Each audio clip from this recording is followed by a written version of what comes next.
In this video, I'm going to explain the most repeated question in the interview for the beginners. Here the question is reverse a list without using another list. See, just don't simply by heart this code, okay? Just try to understand the working flow of it, okay?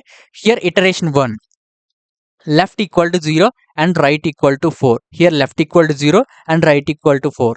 How this right equal to came here? What is the length of A?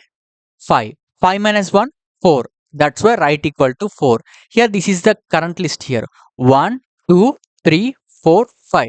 What is the left here? Left index here? 1. And what is the right index here? 4.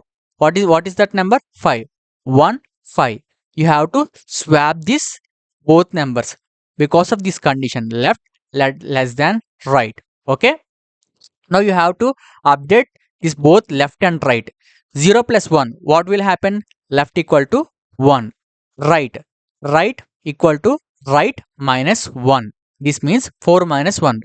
Right becomes 3. Left equal to 1 and right equal to 2. Here the list also updated. Okay. Now what is the current list here?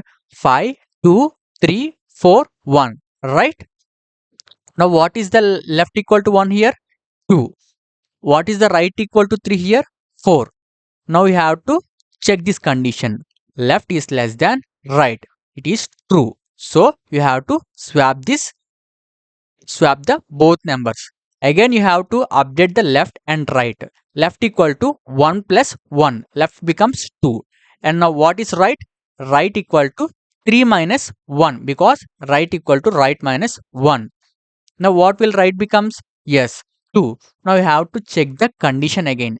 Does left is less than right? No. Here no. Once check here.